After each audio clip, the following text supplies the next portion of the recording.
Hello there people, Snocrash here, back with another quick tutorial and another mob farm. I know everyone's yelling out, oh not another mob farm, millions of mob farms, we don't need any more. Well, perhaps we do. You probably all remember my mob sphere. It was a sort of a passive overworld mob farm that collected all overworld mobs, obviously apart from guardians and slimes, but it did collect endermen. It was a big build and it wasn't particularly hard. It was just cumbersome. You had a lot of gaps between blocks and you had to, place temporary blocks, and it was a fairly big build. And I was wondering whether we could do something that was a little bit easier and, well, it was a little bit more compact, but it also gathered you with a reasonable degree of efficiency all the mobs. Look, all the witches in there, also endermen and things like that. Well, this farm does. It doesn't have any dispensers, doesn't require synchronization of water, which was one of the big problems with the flushing mob farms. So I think it's a pretty good design. As I said, what I've done is taken all the important things that I've learned over the years about mob farms and put them all together. And one of the important features of it is that it will collect endermen. The whole idea of endermen is that they want to teleport away. This particular farm is built in such a way that they have nowhere to teleport, and therefore you can collect all their pearls and everything else. And it all comes down to the bottom here, collects in a chest. You can add a sorter or something like that, and let's get on with building this thing. So to start with, you're going to need to find somewhere where there's a lot of ocean, and hopefully it is 128 blocks away from any land area. And I found one over here, which is going to be the place where we need to go, and I'm going to sort of try to work out about where the middle of it is. And looking at things, we are about there. That looks good enough for me. I've got my render distance on about 16 here, and I've just lost sight of the land there, so it's all good. All right, well, you're going to want to come up to Y245. I'm going to use packed ice here. You can use regular ice as long as you can keep the light levels down so that it doesn't melt. Now, you're going to come along here 8 blocks. 6, 7, 8 like that. Then what we're going to do is come over to this side and also come out 8 like this. 4, 5, 6, 7, 8. And you're going to fill that in as a little triangle. Okay, now we're going to actually come down here, bring out 1 block lower like that. 2 blocks, and come up again and do the same thing again. 4, 5, 6, 7, 8. 2, 3, 4, 5, 6, 7, 8. Now you can probably see what I'm doing here. I'm making these little triangles in the corners like this. All right, repeat that for all 4 corners and you're going to end up with a square. And when you're finished, you've got something like this. 4 little triangles in each corner, and you've got these 2 block spaces, 1 block below between each one. Now what I'm going to get you to do is fill in all this area on this level here like this. Being careful not to actually build any blocks underneath. Okay, and when you're done, you'll end up with a pattern like that. Now this is actually your spawning floor, and we're going to do 3 of them, and they'll be spaced 4 air blocks apart. So when you've added the 2 floors below, you'll end up with something like this. As I said, there is a 4 gap between each of these, like that. Now what we're going to do is come over to the middle, and you'll see that is right here somewhere, and you'll be able to punch out using this gap and this gap as a guide, a 2x2 hole there.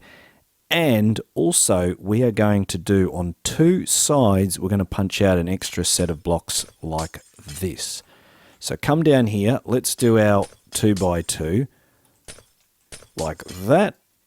Come back up. This is the extra blocks we're going to punch out. Doesn't matter which side you do it.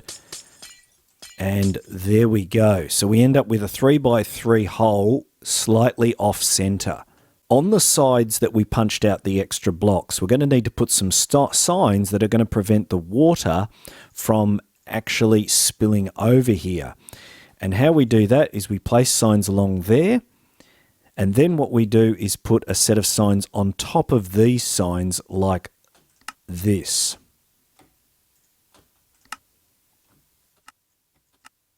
And you end up with something that looks like that. And as I said, this stops the water spilling over and causing problems. You're going to need to do that for each of the 3 layers. And when you're finished, you'll have all your signs in place. Now we're going to put a roof on this thing, and there only needs to be a 3 gap for the roof. The roof can be any material you like, as long as you can put redstone on it, and we will deal with the spawning issues on top of here later. So for the time being, just fill in something directly above all this ice platform here, and when your roof is finished, it'll look something like that. I'm going to put some walls on this thing, and I'm going to use half slabs because it allows us to see into the farm, but it doesn't allow light in, and it'll look something like this. Just use these as placer blocks, and you just alternate and either use upper or lower, it doesn't really matter. And then you can just come all the way around and build up your walls like this. And it's very cool because it doesn't let light through, but it does allow us to see into the farm and see if the actual water is working and flushing, and anyway, and it looks cool.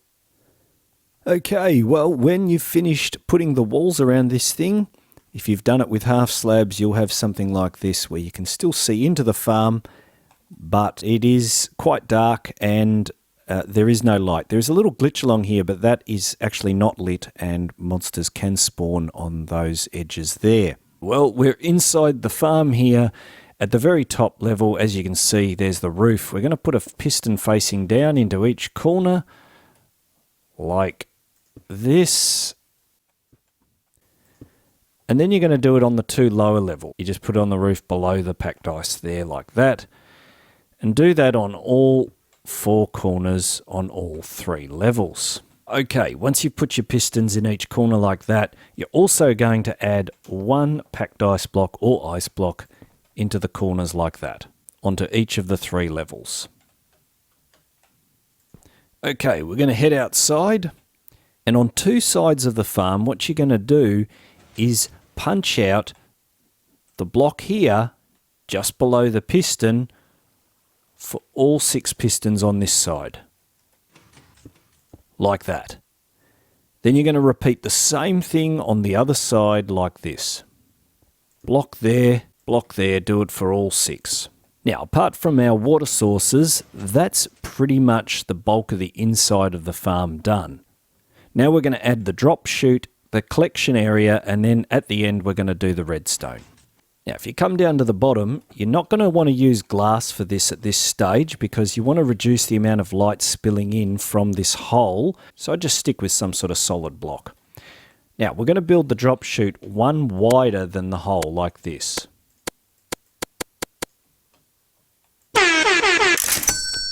Okay, as you can see, it's 1 wider. Why do we do that? That helps prevent the spiders from grabbing on the side of it as they fall down. Maybe bring this one down another 4 blocks, so a total of 5.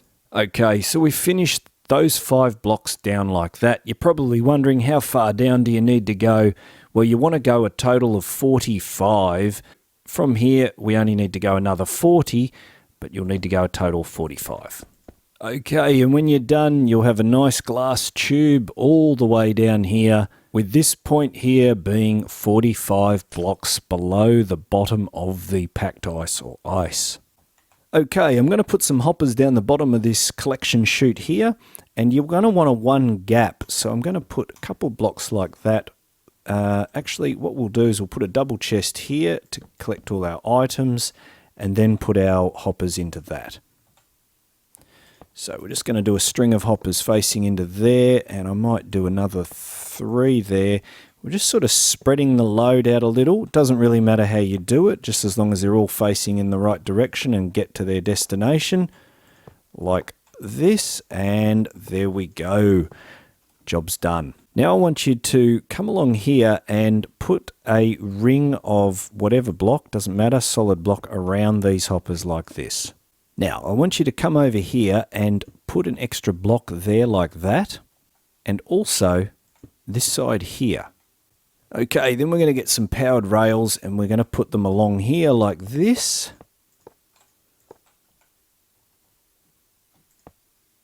And then we're going to switch to regular rails, curve around here and go down to there. Now, if we come around this side, we'll be able to curve them around like that. And now we can complete the job here. All the way up to there and switch back to powered rails on this last leg here, and you'll end up with a pattern that looks like that. Get yourself a lever and come down here and put it down here like this.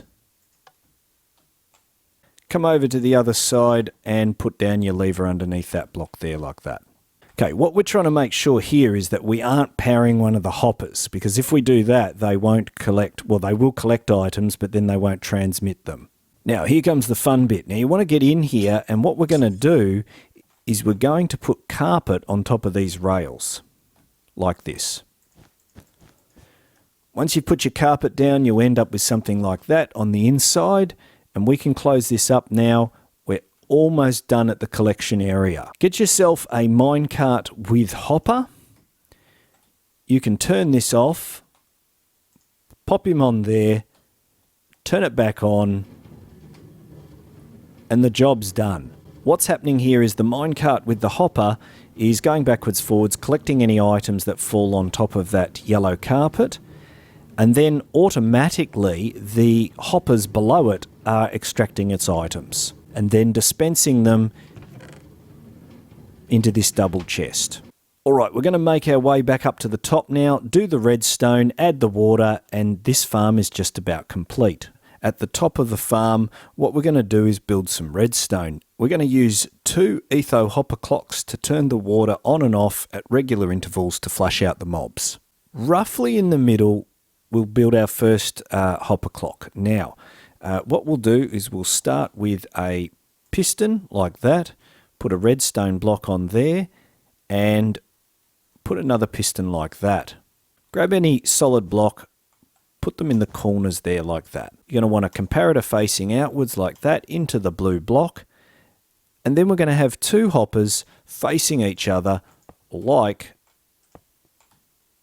that. Come over here and put a blob of dust there and a spot of dust here. If you want to make sure that your etho hopper clock's working, very simple, just drop a block into the clock like that, and you'll see it bounce backwards and forwards. Now, if I'm quick, I can grab it, yep, and it's all good and it'll stop. So for the time being, we'll put the blocks in at the end. Right now, we just want to get on with building it. Come around here, and you're going to put a redstone torch there.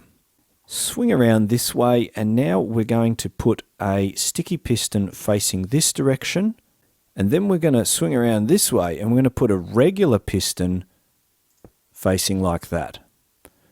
Put a redstone block in there, and once again, any solid block, blue block in the corner there, and comparator facing into those two hoppers facing each other, like this. There you go. Put a spot of dust here, swing around here, and of course a bit of dust there. Okay, you'll end up with something like this. These 2 hopper clocks are connected to each other via this redstone torch here. What we're going to do is put some redstone dust like this, and then another solid block there, finally a torch here. Now, to make sure this is working properly, we can put some items in. On this hopper clock, we're going to put 64 and 17 in this one here. Over here, we're going to put 25 in, like that. Okay, so what this is going to do is every 30 seconds, this redstone torch is going to go off for 10 seconds, like this. There we go. Okay, we're going to come over here and break this line into there so this torch stays on all the time. We're going to bring some redstone dust out here, tee it off to both sides, all the way up to the corner there of the polished diorite.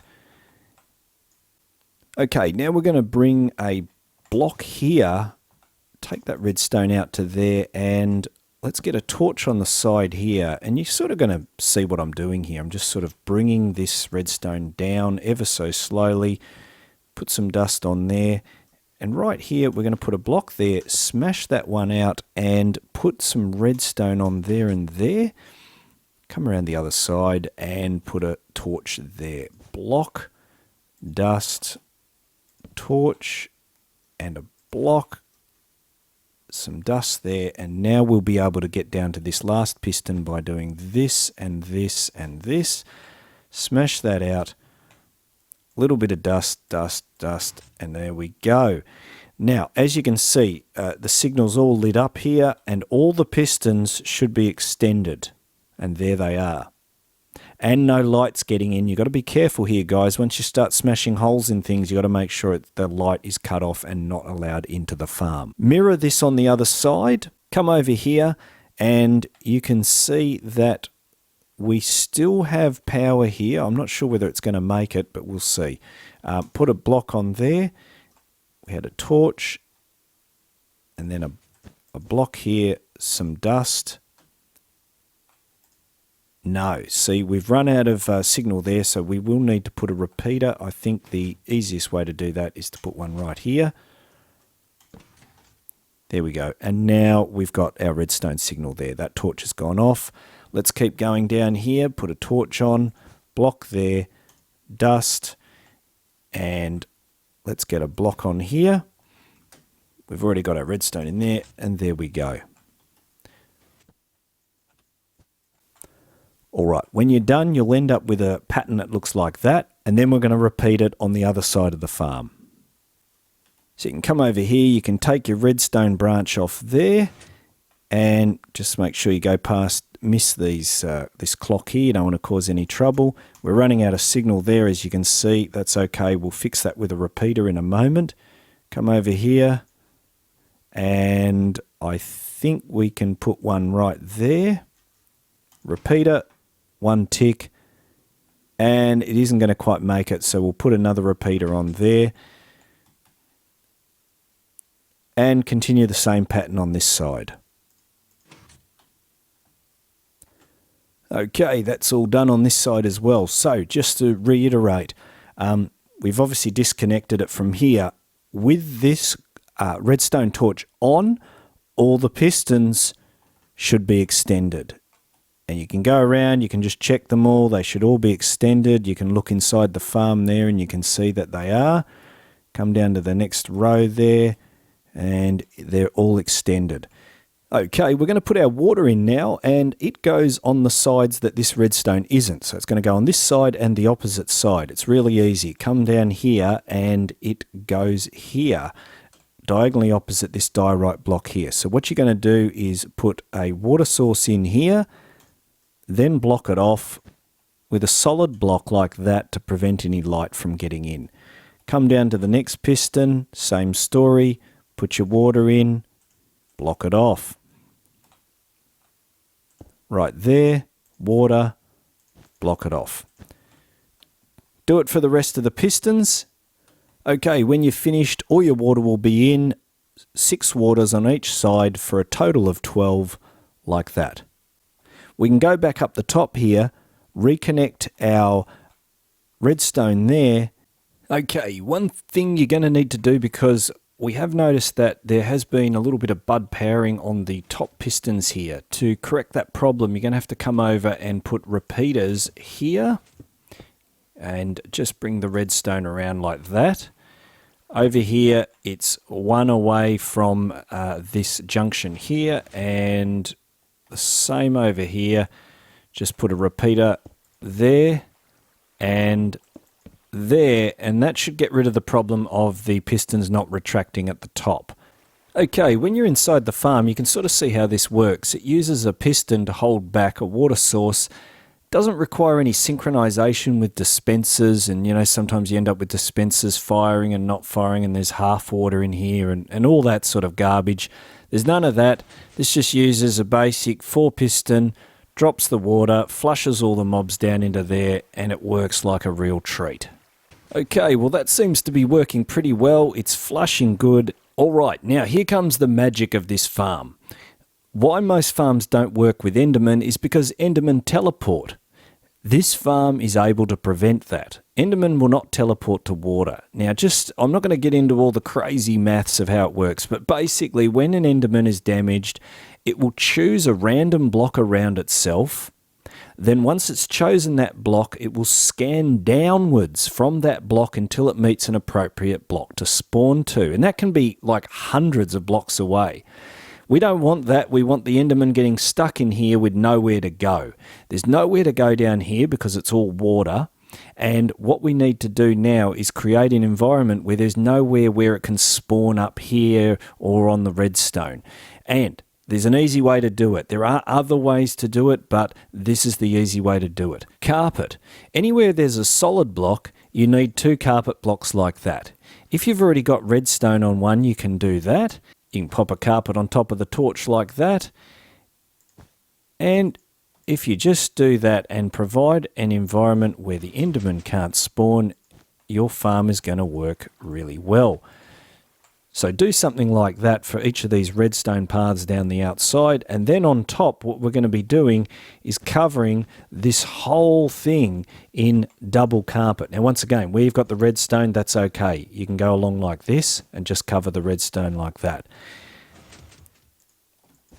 Don't change how many ticks you've got there. Obviously you can't cover your your redstone blocks getting pushed, because what's going to happen is when they get pushed, the carpet's going to pop off, and that's going to sort of defeat the purpose. But what we can do is we can put 2 half slabs here and then put your carpet on top like that. Okay, and when you're finished, you'll have a double carpet layer on any full blocks and 1 carpet above any redstone like that. Now you can fine tune the hopper that has the 64 and 17 items in it. Here I've taken out the 17. You can have a play with it. A little bit more frequent may make the farm more efficient. You can let me know in the comments there as to what you think the optimum is. I'm sure with a bit of math someone could work it out.